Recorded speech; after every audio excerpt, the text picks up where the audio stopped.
여러분 안녕하십니까? LA 사는 친구입니다. 오늘은 6월 12일 금요일입니다. 자, 오늘 또 삶의 지혜에 관한 좋은 이야기들로 한번 시작해 보도록 하겠습니다. 이런 말 많이 들어보셨죠? 후회할 것 같으면 그렇게 살지 말고 그렇게 살 거라면 절대 후회하지 마라. 네. 우리가 친구들이나 혹은 손윗 선배들에게 듣는 조언이나 충고 이런 것 혹은 우리가 친구나 혹은 손 아래 후배들에게 이런 얘기들을 많이들 해주지요. 더 이상의 설명이 필요 없는 말이죠. 후회할 것 같으면 그렇게 살지 말고 그렇게 살 거면 후회하지 말아라. 네.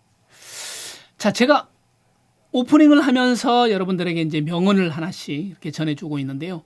그거는 하루의 기사를 제가 정리하면서 연관되는 내용들을 골라서 얘기를 해드립니다. 그래서 여러분들이 기사를 보면서 혹은 영상 말미에 영상을 다 보고 나서 이 명언들을 생각해 보면 그 명언들과 기사 내용들이 이렇게 연관이 될 것으로 생각이 됩니다. 네, 오늘도 캘리포니아와 LA를 중심으로 여기서 일어나고 있는 소식들, 뉴스들을 전해드릴 거고요.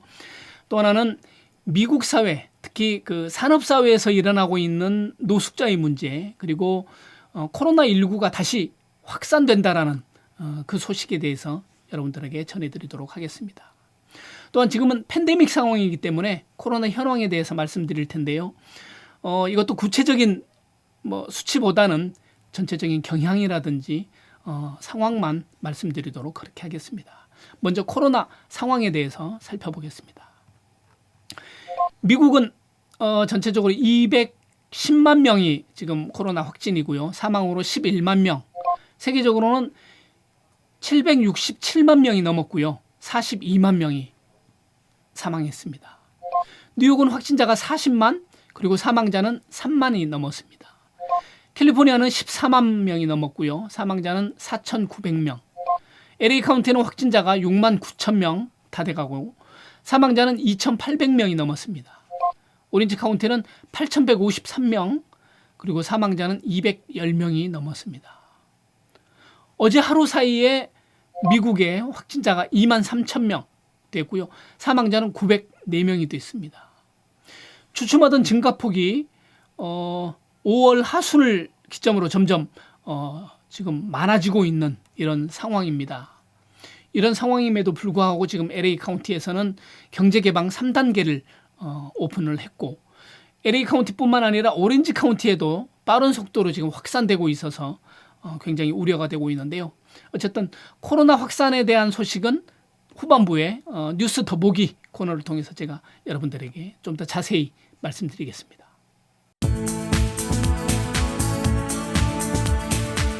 코로나 사태가 지금 계속되고 있는데요. 경제적으로 어려움을 겪고 있는 그 LA 카운티에 사는 소외계층들이 무료나 혹은 저렴한 비용으로 음식을 구매할 수 있는 정보를 쉽게 알 수 있는 웹사이트가 개설됐습니다. 그래서 211 LA 푸드 파운드가 이제 그것인데요. 여기에 들어가면 연령과 소득 등 다양한 세부 항목에 맞춰서 필요한 음식을 제공하는 정보를 얻을 수 있게 됩니다. 여러분들 활용해 보시면 좋을 것 같고요. LA시가 경제적으로 타격을 입고 있는 세입자를 위해서 각종 보호 정책을 펼치고 있는데 아파트 건물주들이 퇴거와 렌트비 인상 금지안을 철회해달라 이렇게 LA시 정부에 그 상대로 소송을 냈습니다. 아파트 소유주 단체들은 코로나 사태 때문에 자신들도 세입자만큼 어려움에 직면해 있다 이렇게 얘기하면서 퇴거와 렌트비 인상 금지안을 즉각 철회해달라 이렇게 요구하고 있습니다. 마스크 착용 문제 때문에 보건국장이 사임하는 일까지 발생했던 오렌지 카운티가 결국은 마스크 착용 의무화를 폐지하기로 했습니다. 주민들이 반발로 보건국이 한 발 물러선 건데요.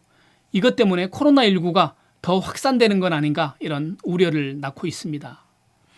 그렇지만 오렌지 카운티 보건국장은 여전히 의무화는 폐지하지만 많은 사람들이 마스크 착용을 했으면 좋겠다라고 권장하고 있습니다. 네.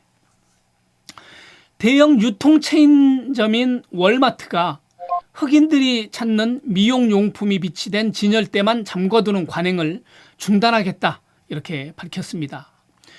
그동안 일부 월마트에서 일반 미용용품들은 진열하는 반면에 흑인들이 즐겨 찾고 있는 미용용품들은 유리문 안에 보관해 왔었는데요. 이 관행이 흑인 소비자들을 신뢰할 수 없다는 인식을 주게 돼서 인종차별적이라는 비판이 제기된 데 따른 조치라고 합니다.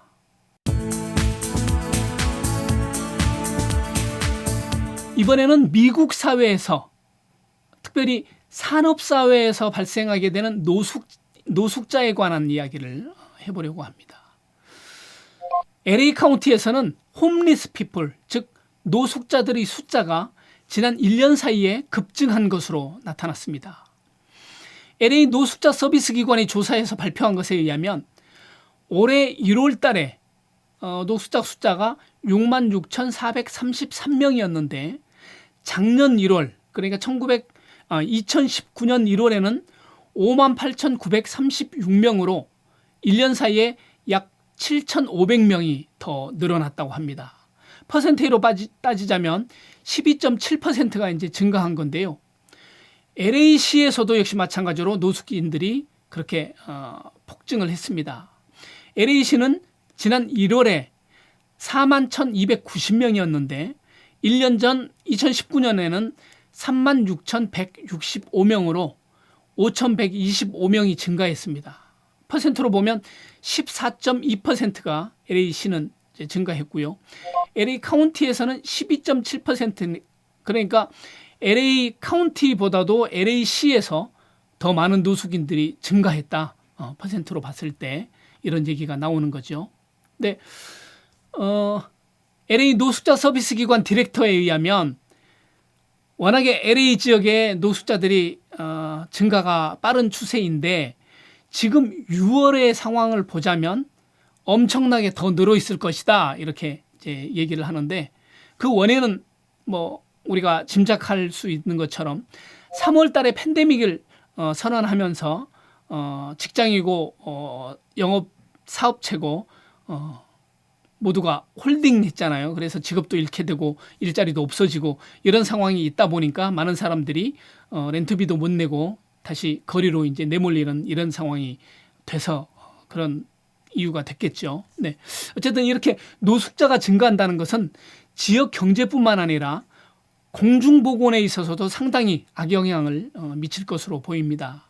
제가 볼 때 미국의 노숙인 문제는 노숙인 문제가 한국과 좀 다르다라는 생각이 드는 거는 주거 문화에도 한 영향이 있지 않는가 하는 생각이 듭니다. 예를 들자면 세입자 같은 경우에 한국은 전세 개념이 많거든요. 그래서 한번 목돈을 내고 전세를 살게 되면 2년 동안은 어쨌거나 돈이 없어서 굶더라도 집에서 쫓겨날 일은 없는데 미국 같은 경우는 월세 개념이란 말이죠. 다달이 내는 렌트 개념이기 때문에 직업을 잃게 되고 수입이 없게 되면 렌트비를 못 내게 되고 그러다 보면 거리로 내몰리는 이런 상황들, 이런 어떤 문화의 차이 때문에 미국이 좀 더 노숙자들을 많이 양상할 수 있는 그런 분위기가 아닌가 이런 생각을 해봅니다.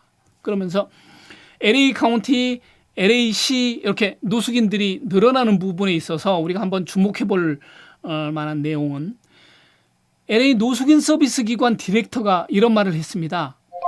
LA 지역의 유독 노숙인들이 계속 증가한 것과 관련해서 뿌리 깊은 인종차별의 부산물이다. 이렇게 얘기를 했는데요. 소수계들이 시스템적으로 차별받고 있는 현실에서 노숙자들의 숫자가 줄어들기는 줄어들 것을 기대하는 것은 쉽지 않다.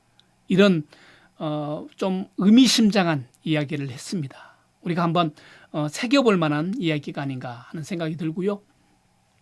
조사에 의하면 LA 카운티뿐만 아니라 다른 타 카운티에서도 대부분 노숙자가 증가한 것으로 나타났는데 샌디에고에서만 유독 그 노숙인들이 감소한 걸로 나타났습니다. 굉장히 의외라는 생각이 듭니다. 자, 다음 소식은요.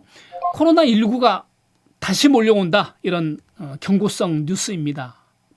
지금 코로나19 확산세가 심상치가 않습니다. 어제 그러니까 11일 날 LA 카운티에서 6월 들어서 매일매일 이렇게 코로나19 확진자들의 숫자를 이렇게 파악하고 있는데 어제 최고치를 갱신했습니다. 최고치를 기록했습니다.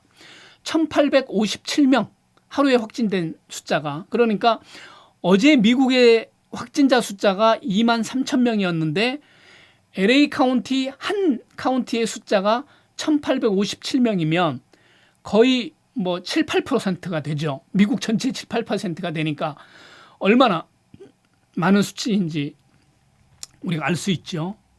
이 지역이 특별히 심하다는 것들을 우리가 깨달아야 될 것 같고요. 지금 코비드 트래킹 프로젝트 이 자료에 의하면 지금 캘리포니아, 텍사스, 애리조나, 플로리다, 유타, 기타 등등 18개 주에서 그 확진자 발생이 그래프상으로 보면 계속 이렇게 증가세를 보이고 있다. 이렇게 나타나고 있습니다. 그래서 또 한편 하버드 대학교 산하 국제보건연구소에서는 9월이 오면 그때쯤이면 코로나19로 사망하는 미국 내 숫자가 20만 명에 도달할 것이다. 이런 비관적인 전망을 내놓았습니다. 20만 명이면 거의 이제 2배에 달하는 숫자인데요. 지금이 11만 명이니까 20만 명이면 거의 뭐 2배에 가까운 수치가 되는 거죠.